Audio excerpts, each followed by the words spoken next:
So, what if I told you that before you were even born in this physical reality that we see before us, you chose everything about this life?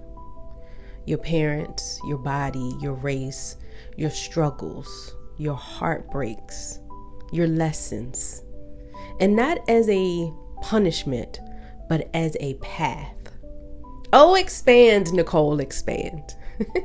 And I know this sounds wild, but let me share something that changed the way I saw everything.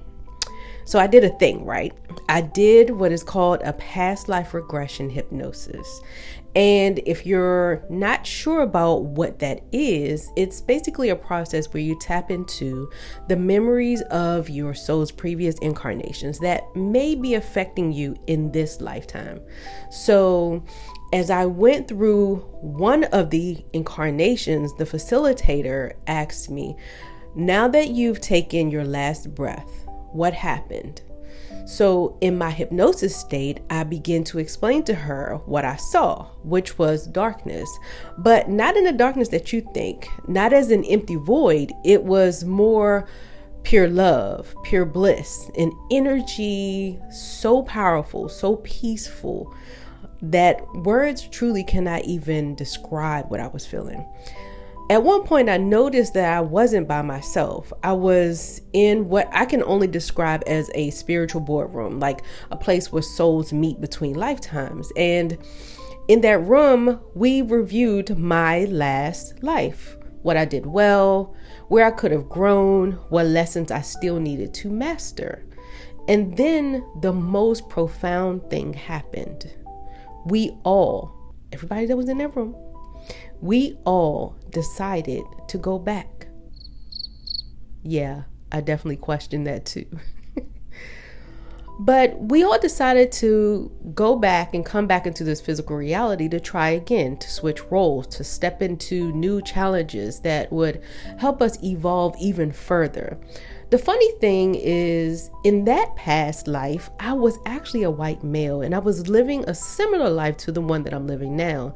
And it's crazy because the person who was my wife in that lifetime was going to be my daughter in the next one that we were actually planning. Crazy. And at that moment, I understood that all of these experiences of duality that we go through is all intricately placed in our lives for our own spiritual growth. I learned that life isn't random. It's what I like to call a soul's blueprint. And guess what? You wrote your own soul's blueprint. So what I want you to do is take a look at a snip of my past life regression hypnosis so you can see what I've just explained. I also feel a sense of happiness, sense of joy, a sense of love, peace. Um, Do you feel like it was a good life that you lived, or what do you think about the life that you just left, the life you were I, living? I do feel like it was a great life. I had a Okay. beautiful family, a beautiful wife. We kind of had our own little world. Yeah, it was good. Nice. So do you hang around there for a while, or what do you do next? Where do you go? I kind of float. It's like I float into like and it doesn't seem like it's outer space, but it kind of does seem like outer space to me. Okay. So what do you see Well, when you're there? I can see my spirit out in the open in the darkness, but it doesn't feel dark. It feels beautiful, blissful. Um, I feel free, Oh, okay. and it was like it was something that I was ready for. To feel I feel joyful but sad Sad why? that my family and my kids, you know, are still on the planet. But I feel great because I feel like I'm being reunited with my wife in some aspect. but she Okay. doesn't really feel like my wife in the spiritual realm. It more feels like a really, really good friend. Uh, It's like we've been on that same path for a very long time, where we've done this several different times. mm.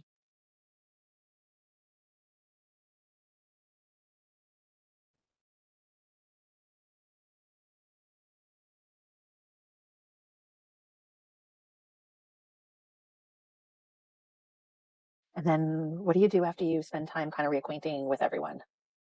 I'm just kind of going through the things that I've learned, the things that I've missed, as far as the learning curves, um, how well I did in that lifetime, kind of just going through various parts, uh, show like the good parts, and not so good parts, but how I got through them, how I moved through them, and how I did moving through them. Um, there was a lot of dialogue, it seems like, with a lady that's my friend, and also some others that were also involved in my uh, lifetime there. Like my mom, my dad, at that in that lifetime, they were there, so we were all kind of just going through all the things that kind of happened and the lessons that we've learned, and maybe some of the things that we didn't learn, were just a very joyful, joyous thing because I felt like I accomplished well in that lifetime. Mm.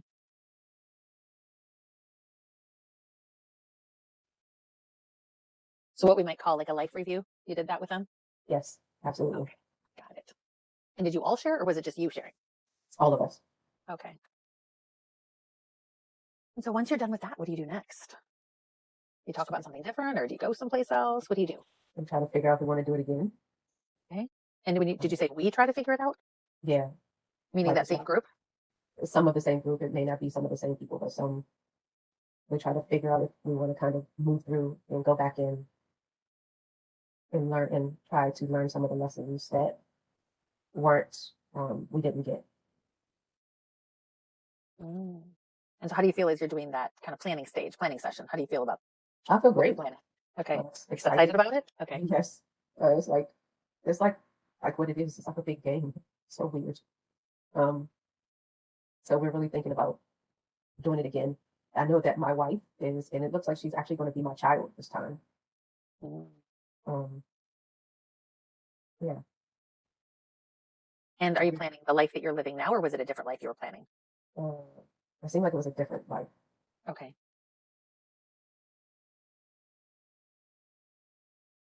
and it's some different people, Got it. or different souls, I guess. Okay, got And it. it's just like I see myself like laying on the floor, like on the floor on a. It seems like it's like a conference room almost. It's Okay. like we're all in there like trying to put the pieces together or trying to figure out where we want to learn different things throughout the path that we go on. And we're just really sitting there trying to move through the pieces of the next life. Got it.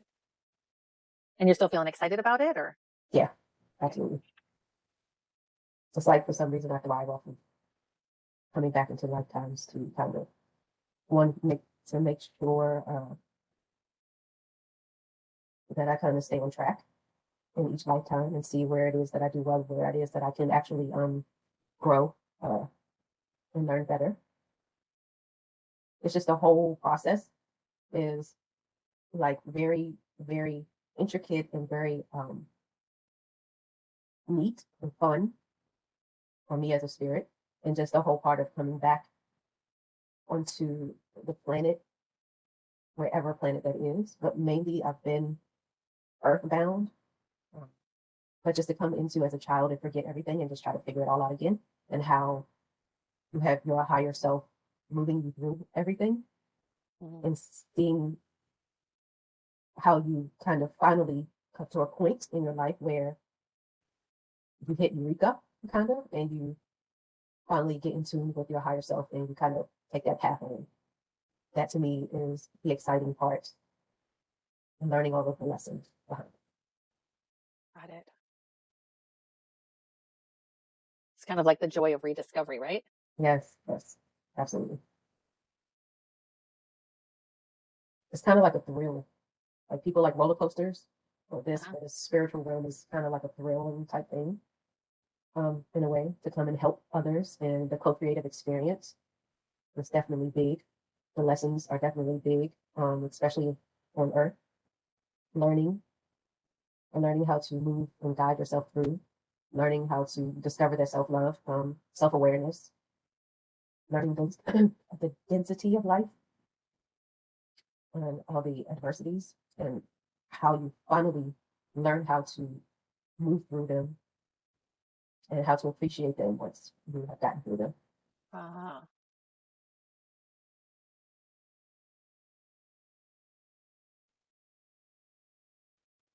okay.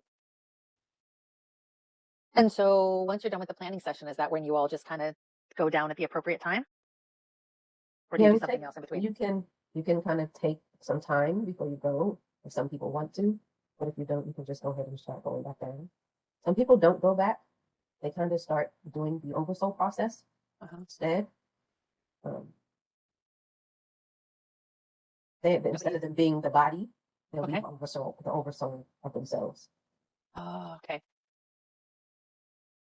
Have you If, ever done that, or you choose to keep coming back in bodies? I did do that, but the body part is more fulfilling, because it feels like the oversoul part can be frustrating if they're not really in tune to the oversoul.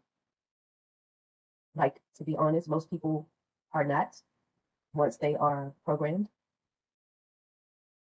but then they do find that time where they can finally have that partnership, I guess I would say, or that co-creative experience with the oversoul. It always seems like an adversity has to happen in order for them to actually get to that part. Some people can actually really sync with their oversoul and continue with their oversoul the whole entire time that they are on Earth, but they feel different. They feel that they're not of this world. Some people, it takes them a little time to actually get to that place, but they appreciate it when they do get there. So it just depends on how in tune that person is. Like if they really take on the earthly realm, they might not be as in tune as someone that finds that spark within themselves, I would say. So it just depends on how it was placed in the path that you're supposed to follow. But to me, being an oversoul, it's like you put these little breadcrumbs and people don't pick them up. So it can be a little frustrating. So that's why I actually like the physical body, because you can explore so much with your physical body, but also learn to become in tune with your physical body and your spiritual body. And once you get that alignment, it's like you can't go back. It's like you want more, you want to feel more, you want to understand more of that part of yourself. And I don't care who you are, you can't turn back once you start to have that awakening within yourself. You want to know more, you physically want to know more. And then some people get scared to know more about themselves in that way because we're so programmed to do it um, the way that we were taught. And both ways are not wrong, but the best way is to align with your highest path. Some pretty powerful stuff, huh? So let me share with you some of the downloads that I received also on the Soul's Blueprint a little deeper, when I went through my own meditations. Now, as I explained earlier, before we reincarnate, we sit down with our spirit team. And this could be your higher self, our spirit guides, our angels that are assigned to us, our high council of light, some of our ancestors, and also, of course, source infinite intelligence, or whatever you may call God. Well, at least that's what my team consists of. But what we do is we map out our soul's journey. And this is what I like to call the Soul's Blueprint. In this blueprint, we choose our parents because their wounds and strengths and energy will shape us. As we watch them grow, they will assist us in creating our foundation and our own growth. Whether it's filled with love or a lot of trauma, we pick them to learn from. This also solidifies the understanding that our traumas and fears and beliefs and our emotions aren't always ours. They are sometimes handed down from generation to generation. For example, let's just take swimming, for example. Most of us, may not like swimming because maybe our mom told us a story about how she almost drowned. And now hearing that story, you have become fearful of drowning. So you don't want to go nowhere near water. Or maybe you saw your mom and dad struggle financially. And as you grow older, you adopted those same financial struggles. But the lesson from your parents and or grandparents could be to shift or break that generational barrier to release it from your own lineage.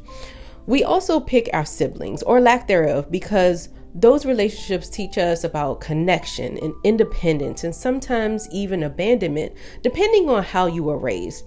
We also pick our bodies because our physical form is a part of the lesson. Our height, our health, or even our weight can teach us things like self-love, willpower, resilience. And another example is we pick our race because there are powerful lessons embedded in cultural and ancestral experiences. So for me, I used to always wonder why I was the only child, why I struggled with feelings of abandonment, why my mother's presence was there and a little bit of my father's, yet at times I felt distant. But when I zoomed out and looked at my soul's contract, I saw the bigger picture. I chose that experience of loneliness not as a punishment, but so that I could find my own power and also probably, do well with my own kids, give them love. In this lifetime, I also came back as a Black woman, not because being Black is a burden, but because it is a path of resilience and culture and authenticity. And the best thing I like is it helps other people release judgment. With me being Black, people have to go deeper to get to truly know the true me. And I love that. And let's go even a little deeper about the weight. Some of us struggle with weight, not just physically, but emotionally. What if gaining weight wasn't just about food, but a lesson of self-acceptance and breaking cycles of self-criticism, or about consistency and willpower and drive? What if our biggest insecurities were actually part of our greatest growth? It is all a part of the plan. So Nicole, how do you know what your soul came here to learn? The answer is simple. The answer is in your patterns and in your pain. The thing that hurts you the most are not coincidences. They are true activations. So let me give you an example. For me, I had a painful experience with a friend, someone I trusted, someone whose light I admired. When that friendship crumbled, I was devastated. And when I say I cried, I was hurt. I replayed everything, questioning what I did wrong, because we also play a part in the pain. Let me say that once again. We also play a part in the pain. We love to play the victim, but let's be transparent. We play a role too. And for me, as I sat with the pain through meditation, trying to truly figure out what went wrong, I realized a couple of different things. That I had placed that person on a pedestal. I saw their light, but didn't see my own. That moment of heartbreak forced me to step into my own power. It taught me to trust my own energy, to see not just the light of others, but the light within myself. And that's how, to me, soul contracts work. That person played their role and you played your role. And even though it hurt, it was exactly what I needed for my own evolution. Every person who leaves a mark on your life, especially the ones who cause pain, is a part of your soul contract that you both agreed to in the spiritual realm. Another example, that ex that betrayed you, that was your lesson of self-worth, of setting boundaries, and most importantly, self-love. That parent who didn't show up the way you needed, that was an invitation to reparent yourself or parent your kids better if you have chose to have any. And the choice of not having any could have come from the way you were treated by your parents. The deeper you look, the more you start to see that pattern in the pain.